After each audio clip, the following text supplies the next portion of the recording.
আকাশবাণী দিচ্ছ? কেন? নারী জাতি মায়ের সমান, তোমরা মা বলে স্মরণ করো, নিশ্চয়ই তোমাদের মঙ্গল হবে। কে মা তুমি? কোন নারী দেবতা? আকাশবাণী দিচ্ছেন কেন মাতা? আমাদের সম্পর্কে এসে প্রকট হও মা। মা বলে ডেকে ডেকে না তোরা, মা নামের কি মহিমা। ওগো মা, তুমি কোন দেবতা মাতা? আমাদের সম্মুখে এসে প্রকট হও মা। মা বলে ডেকে ডেকে না তোরা, মা নামের কি মহিমা। মাগো মা, আমাদের করুণা করে দর্শন দাও মাতা। সকল দুঃখ দূরে যাবে, মায়ের দয়ার নাই সীমা। মা বলে ডেকে ডেকে না তোরা, মা নামের কি মহিমা।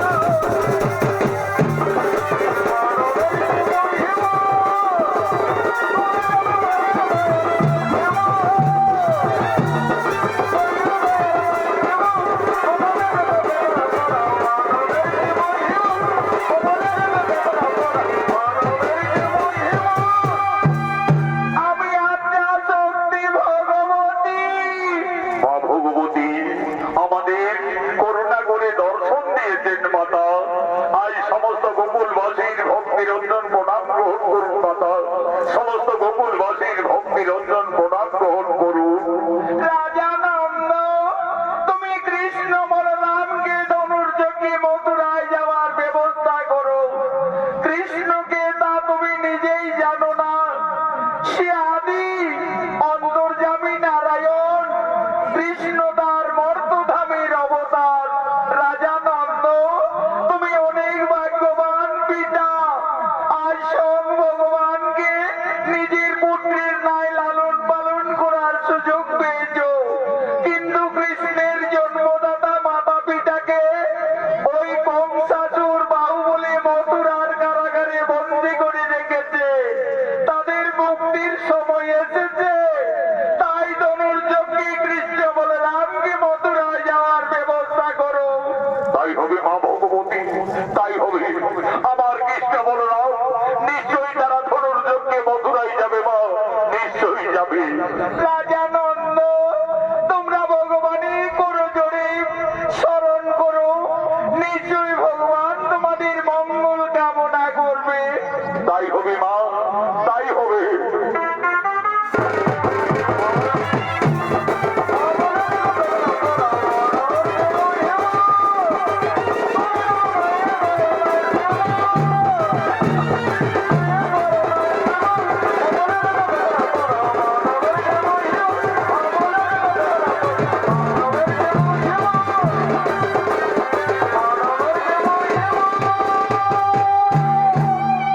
আজ সমস্ত গোকুলবাসী বুঝতে পারলে কৃষ্ণ সামান্য অংশীদারি রাখাল বালক নয়, সে অন্তর্যামী ভগবান পরম বিষ্ণু। কৃষ্ণ তার মর্তলোকের অবতার। আজ সমস্ত গোকুলবাসী ভগবানের রূপ দর্শনের জন্য একাগ্র চিত্তে সকলেই শরণাপন্ন হতে চলেছে।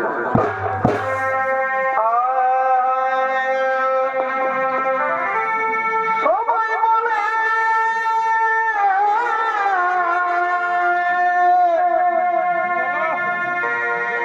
মনে তোরা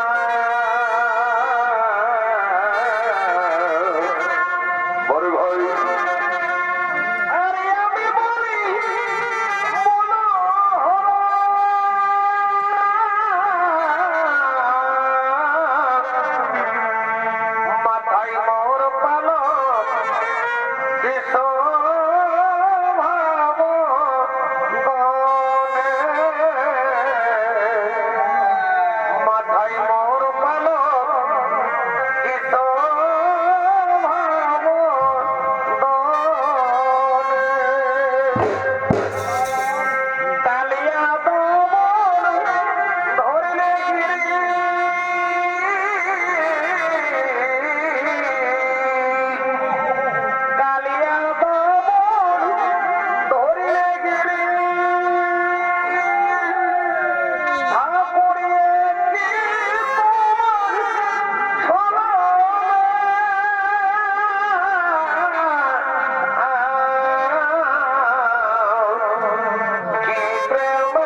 Yeah.